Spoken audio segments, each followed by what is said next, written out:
Thank you, precious Jesus, for caring so much about those things that trouble us. Jesus began, Dear Claire, I know you're fighting against the woes in your body. May I say I'm going to relieve you of these soon? You're getting glimpses of my replacements for those things that are hampering you and slowing you down. That inspiration to give up coconut milk is from me, daughter. I know how miserable you are in your body, and you and I both know it is from excesses of sugar in coconut milk. May I change that, please? I wish you would, Lord. I wish you would. Well, then let's begin. You don't need all that fat and all those calories. What you are drinking now is the best thing in the world for you, bar none. And that was a Naked smoothie, actually, is what they're called. That's the brand name, Naked. This weight problem is affecting your mission. Don't you want to feel better, Claire? I do. Does it always have to be about my business?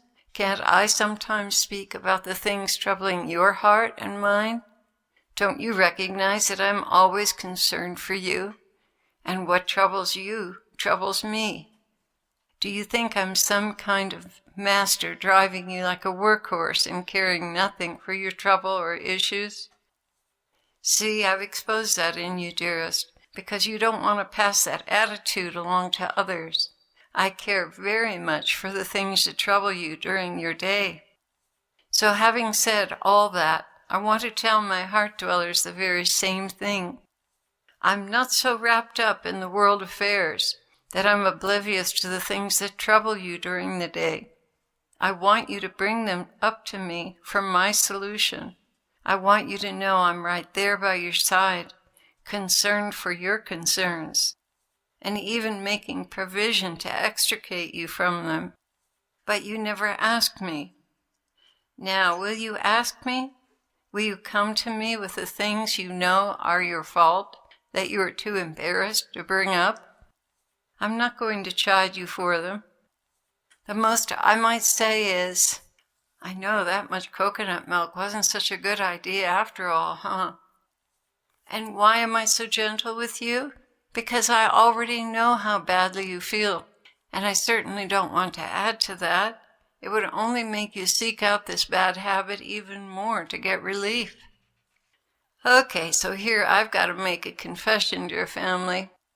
A good 2 or 3 years ago, the Lord warned me about my coconut milk consumption. Now, I'm not talking about the watery stuff. Oh, no. There's a brand called Chacoa, Chacoa, canned coconut milk, which has been extracted from whole coconut. It's been juiced right out of it. If you've ever had that brand of coconut milk, you'll totally understand how addictive it is.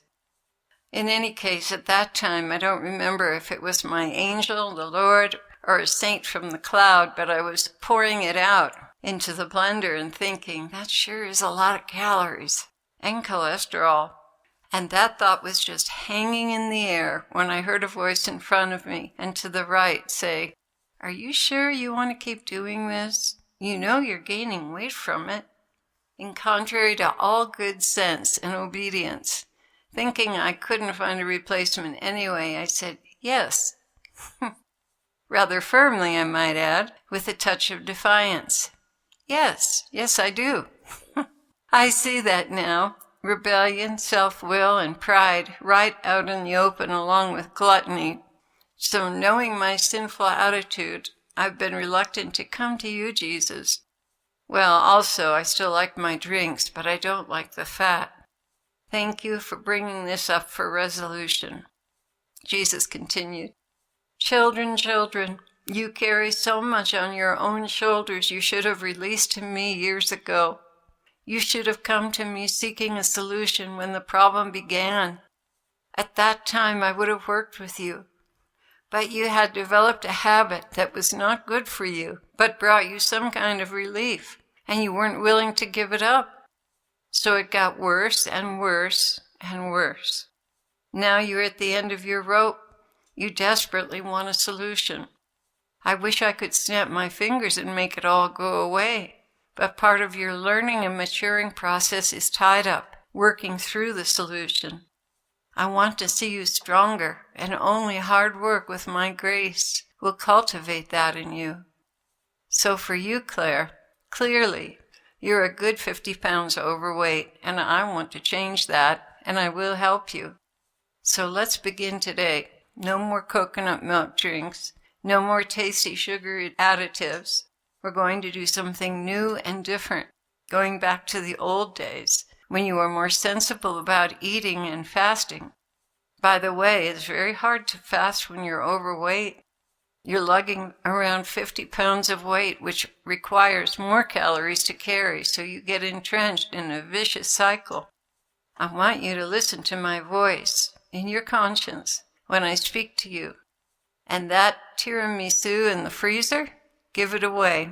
It is a huge temptation. You need to face off occasions of sin, like having it in the house to begin with. Do you know Satan delights in that? Oh yes, he is so happy to see you indulge yourself. It means a foothold for guilt. Your prayers aren't strong now. You've indulged. And good, you're going to keep gaining weight. Oh, isn't that cake just out of this world? Doesn't it make you feel better? You worked so hard and suffered so long, you deserve it. Then he will come back and say, you let the Lord down. Your prayers are weak and pitiful, and you have so many counting on you. You should be ashamed of yourself. Look at how fat you are. How are you going to get rid of that? You won't. You'll just keep wearing out your knees and be walking around bent up like an old lady. And you defrauded the poor. They can't afford food like that. You've stolen from them. You shouldn't be in ministry. You're fat, ugly, and dishonest. Don't you know ministry is just for the beautiful people that have it all together? And on, Claire. Satan will never stop the condemning thoughts, and that will make you want to run to high calories to make your plummeting blood sugar come back up. Self-control is one of the fruits of the Spirit, dearest. You have managed most of your life with self-control. You can finish it that way as well, and especially because I am with you. Dear ones, to seek food as a source of satisfaction or entertainment is gluttony. Yes, let's call it what it is. That doesn't mean you can't celebrate once in a while, but to be preoccupied with such things is a very base way of living. Seek me, relish me above all things. And when you find me, you will be so filled with joy, food will cease to have any meaning to you, except to keep your body fueled. This is the ideal state for you. It will bring you the most consolation. To try and replace me with food will never bring good results. That God-shaped place inside of you is meant to be your only source of consolation on this earth. But rarely do my people know this. Rather, they mix the pleasures of the world in with prayer and fellowship with me, and thereby weaken the effects of intimate prayer by diluting it with the pleasures of the flesh. Just like Nehemiah's men, you must keep your sword in one hand and work with the other.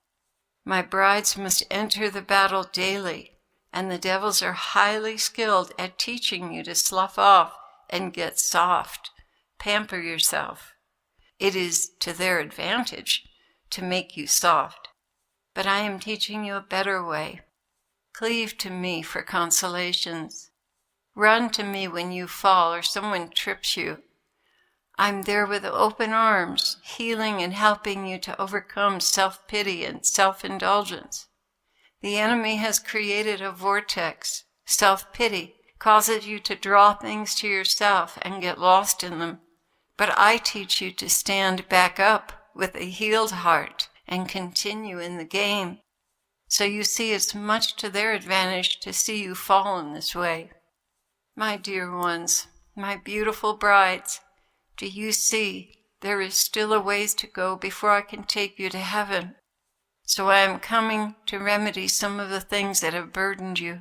and things that also take away from your happiness and satisfaction in a job well done. I want you all to call me, beginning today, to help you overcome the bad habits you've been struggling with. I'm going to be with you in a new way to deliver you and put your feet back on the path, one that will also make you stronger and more capable in your mission. So many of you have felt defeated because of a vice you've not been able to conquer. Well, today I want to turn that around for you. Come to me, repent for your laziness, and ask for my help. I will surely give it to you. And for those of you who have discovered and love the power of my mother's intercession, add that to your rosary intentions. I am with you to deliver you and prosper your soul for the good of the kingdom. Well, I just wanted to add something to this message that just came up immediately after it. It was a rhema from Our Lady Light of the Woods.org, which is the site I started when I was a Catholic Franciscan sister. I've set my browser to the home page, so every time I open it, I get a rhema. So here goes. This is what popped up.